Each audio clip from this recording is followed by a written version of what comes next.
Good morning. कल हम लोग शब्दार्थ कर रहे थे, उसमें कुछ बच गया था और दो प्रश्न भी बचे हुए हैं। 15 और 16 मैंने 14 तक ही करवाया था। वो दरअसल मेरे पास जो प्रिंट आउट है उसमें वो नहीं था, तो आज वो कर लेंगे। एक बार पहले शब्दार्थ ख़त्म कर लेते हैं, फिर हम लोग उस पर काम कर लेंगे।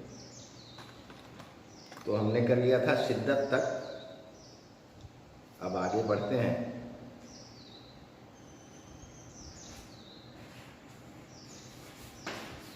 सैलानी,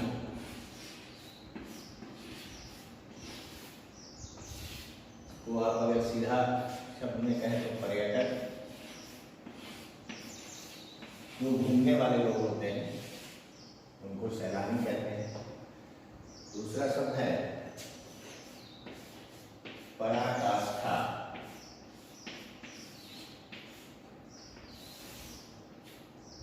चरम सीमा,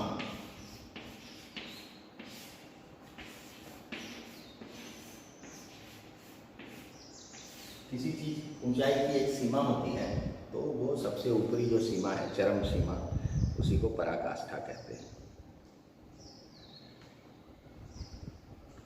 अभिशप्त,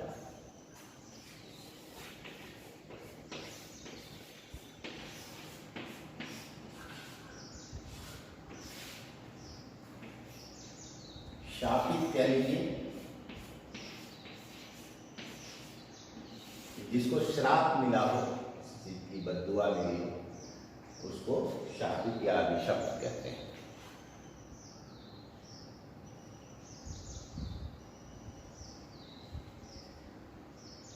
सरहद मतलब सीमा, आप लोग जानते हैं।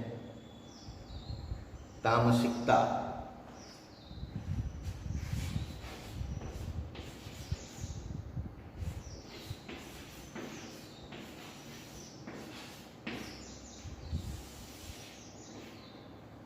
तमस रात्रि अंधकार को कहते हैं, तो बुरे गुणों को तामसिकता कहते हैं। जो खराब गुण हमारे अंदर होते हैं, राक्षसों वाले गुण कह सकते हैं उसको। तामसी मतलब राक्षसी भी होता है, तो आप इसको ऐसे कह सकते हैं, बुरे गुण।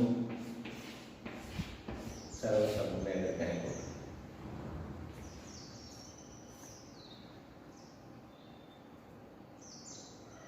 या कुटिल भाव।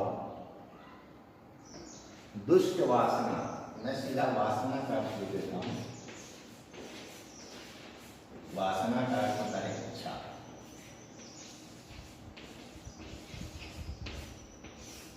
चाह,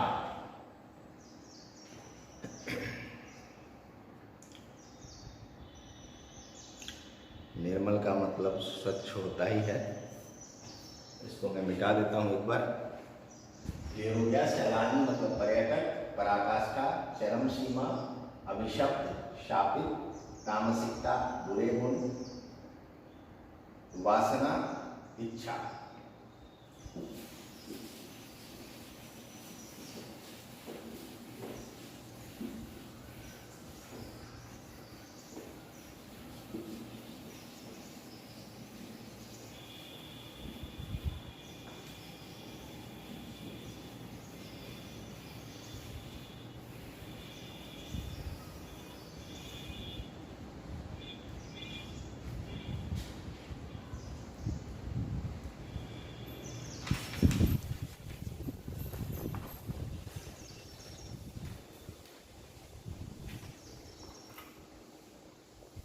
अब है सयानी मतलब समझदार, आप जानते ही हैं। जन्नत स्वर्ग को कहते हैं, निरंतर, लगातार, दुर्लभ, कठिन। चैरवेती, चैरवेती, चैरवेती।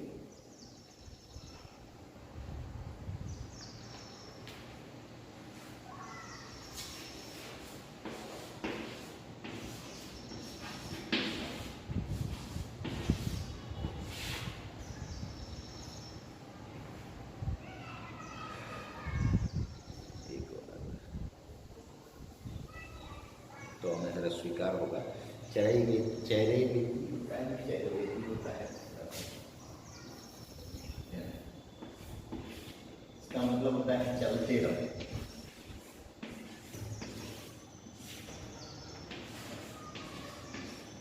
दो बार है, दो बार चलते रहो, चलते रहो।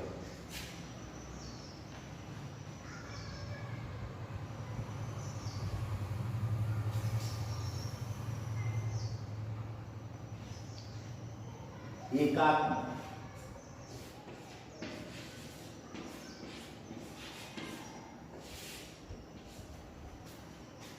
एक हो जाना।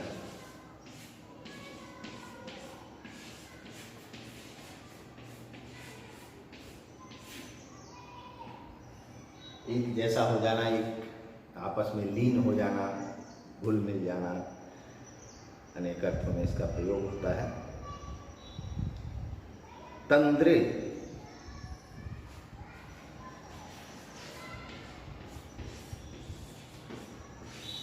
तंद्रे,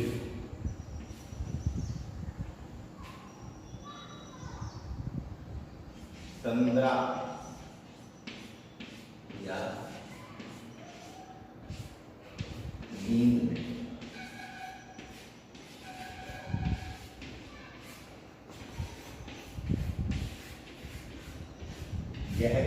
गहरी निद्रा की अवस्था को नहीं कहेंगे, मतलब जो अधिनिंदी वाला अवस्था होता है, जिसको हम लोग कहते हैं अवघाया हुआ, वही हुआ तंद्रा, अध जगा टाइप का। तो तंद्रे,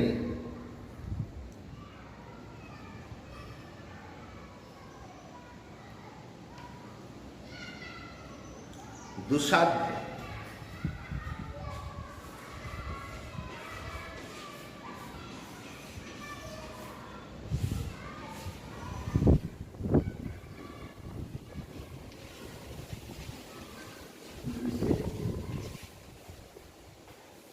जीतना कठिन, जीतना या साधना। ये साधना पूजा पाठ वाला साधना नहीं, ये साध लेना को साधना कहते हैं। मतलब किसी चीज पर विजय प्राप्त कर लेना, उसको हासिल कर लेना, या उसको उस पर पहुंच जाना कठिन, दुर्गम से भी आप इसको समझ सकते हैं। दुस्साध्य या दुर्गम भी कह सकते हैं कि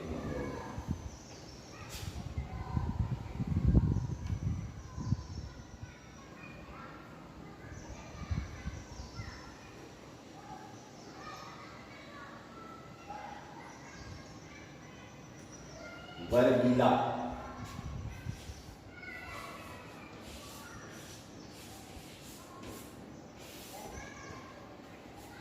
जिसका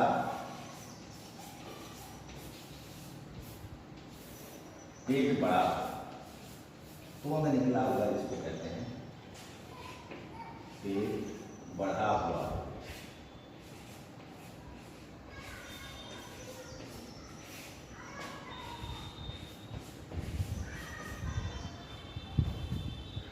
क्या हुआ? चैरेवेति, चैरेवेति, चलते रहो, उसको अनुस्वार में समझ लीजिएगा। एकाग्र, एक हो जाना। तंद्रे, तंद्रा यानी नींद में होना, मतलब अधजगी अवस्था होती है। दुस्साध्य, जिसे जीतना या साधना कठिन हो। वर्गीला, जिसका पेट बड़ा हुआ हो। मिटा देता हूँ तो मैं।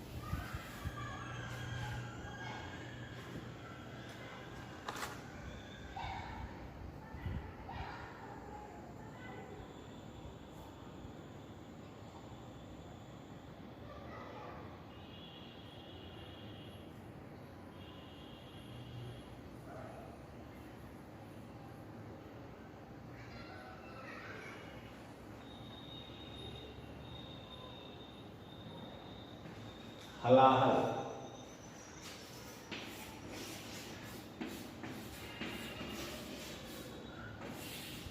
विष या जहर को हलाहल कहते हैं।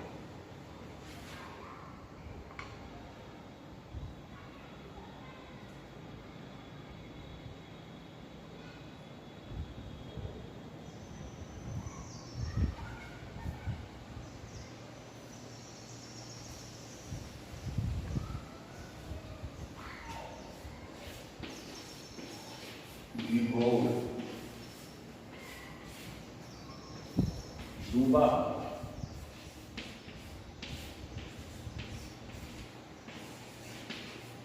या मग्न।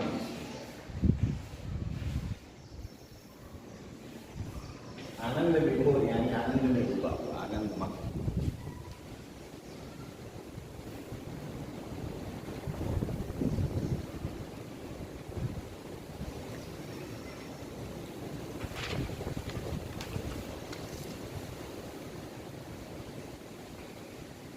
आबो हवा,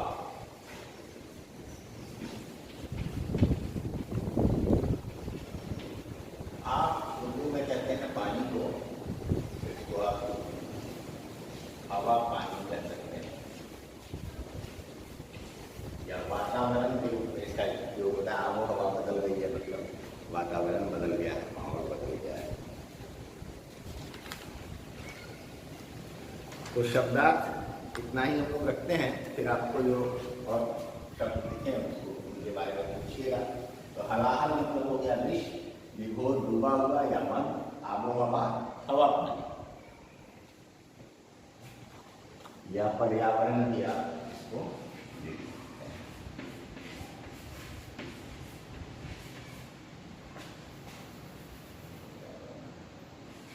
ऐसे होता है कि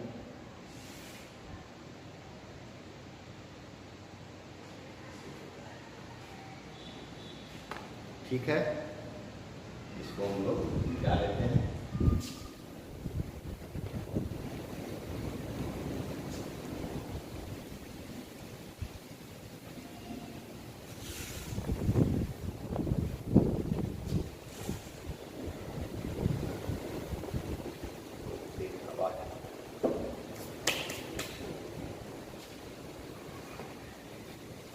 चलिए, अब जो दो प्रश्न बच गए थे कल, उनकी भी बात कर लेते हैं।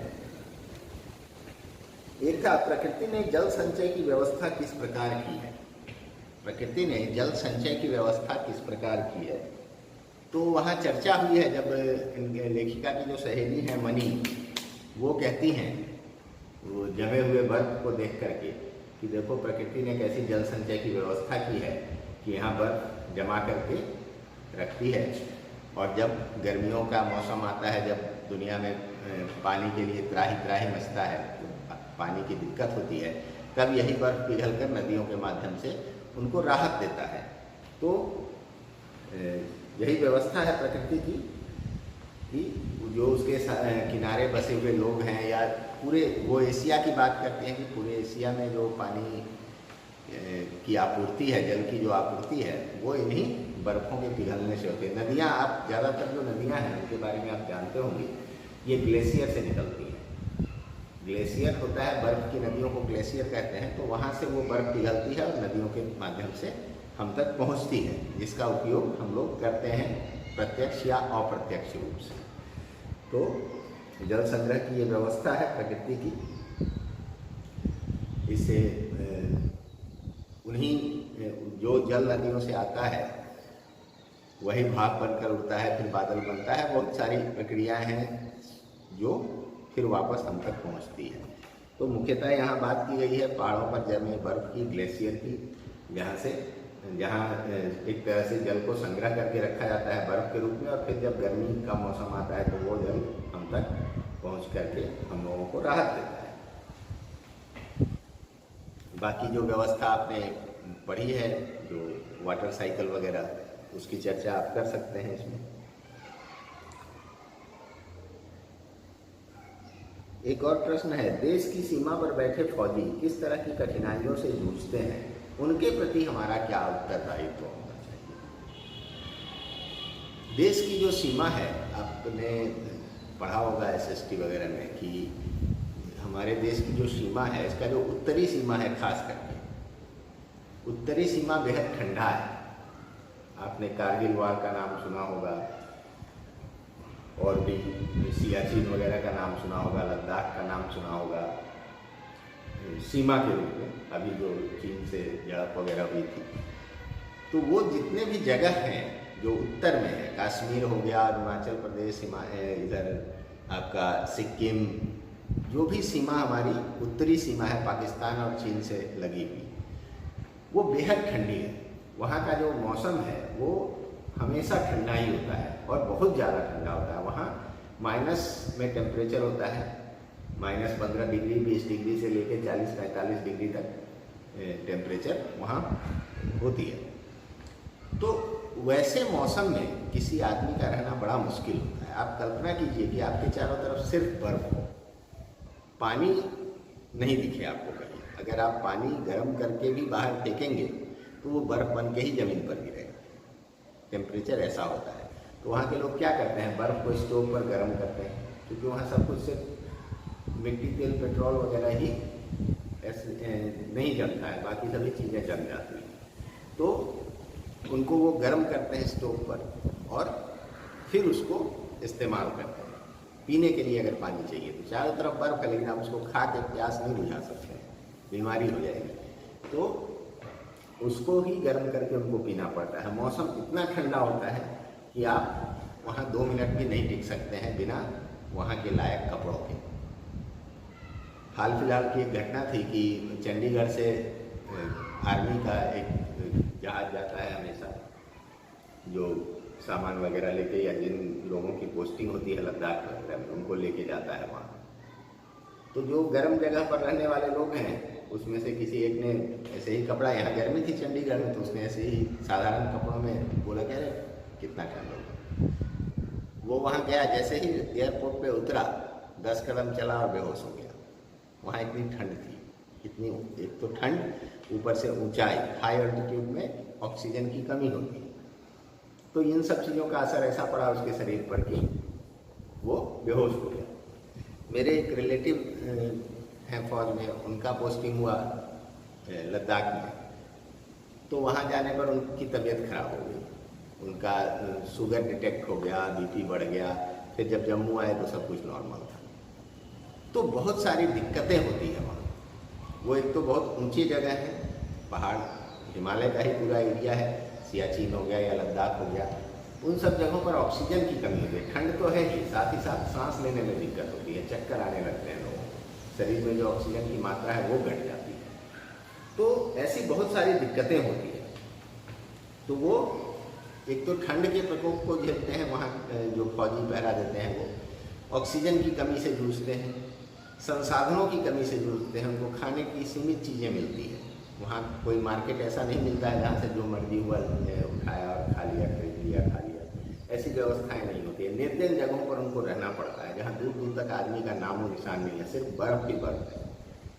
कभी एवलांच आता है, जो बर्फीला तूफान होता है, वो आता है, उसमें लोग दब जाते हैं जो फौजी होते हैं। आपने समाचारों में सुना होगा, कई बार बहुत सारे फौजी दब जाते हैं उसमें, फिर कुछ को निकाला जाता है, कुछ नहीं निकाला जा सकता है, कुछ लोगों को, कुछ लोग उसी में मर जाते हैं दब के।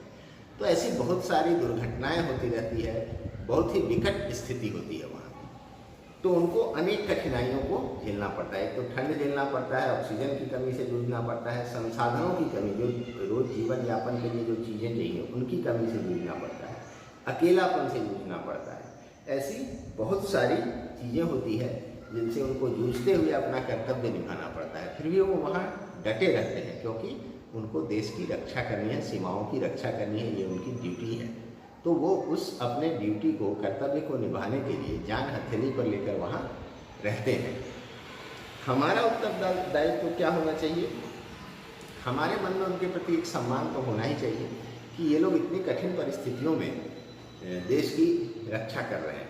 नौकरी तो बहुत सारे हैं, एक क्लर्क की तनख्वाह एक फौजी से ज़्यादा ही होती है और उसको बहुत कम कठिनाई झेलना होता है उसके पीछे, लेकिन वो लोग चुनते हैं अपने नौकरी के लिए फ़ौज को। तो उनमें वो जज्बा होता है।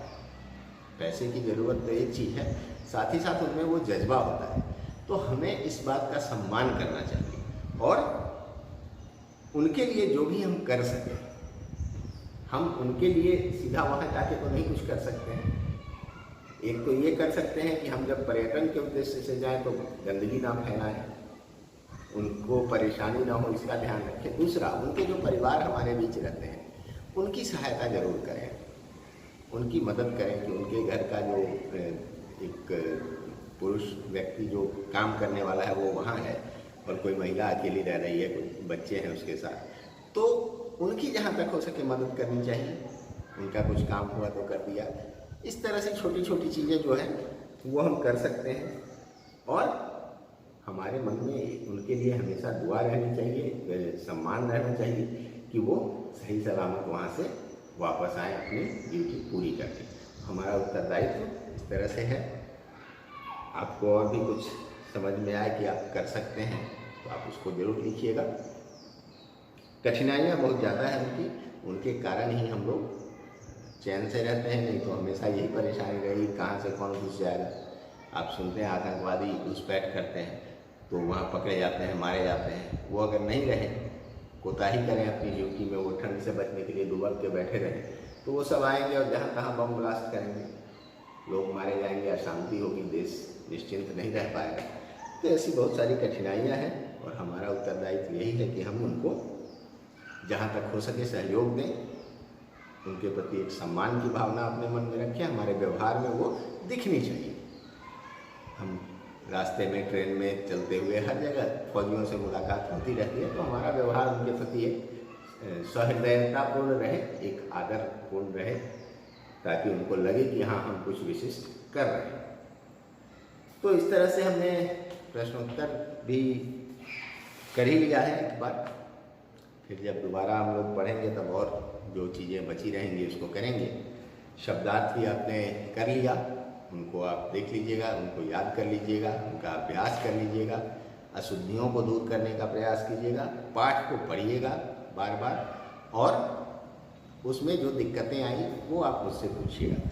तो अभी आपको करना ये है कि अब एक दो दिन का मैं रखता हूँ इसमें ब्रेक क्लास के लिए, कि आप अपने जो प्रश्नोत्तर है उसको आप कर लीजिए।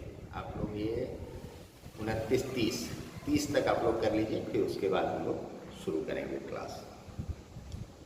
ये अगस्त है तो 31 का महीना है, तो 31 से या 1 से हम लोग क्लास फिर से शुरू करेंगे। इसमें व्याकरण और इनका फिर से रिवीजन होगा। निबंध वगैरह पर भी काम करना है, विज्ञापन पर काम करना है, पत्र लेखन पर काम करना है, ये सब हम लोग इसके बाद शुरू करेंगे। तब तक आप लोग इसका जो भी अभी पढ़ाई हुई है, जो भी पाठ खत्म हो गया, उनका प्रश्नोत्तर करके आप लोग पहले तैयार हो जाइए, फिर हम लोग आगे की बात और भी दूसरे प्रश्नों की बात करेंगे। चलिए आज इतना ही रखेंगे। धन्यवाद।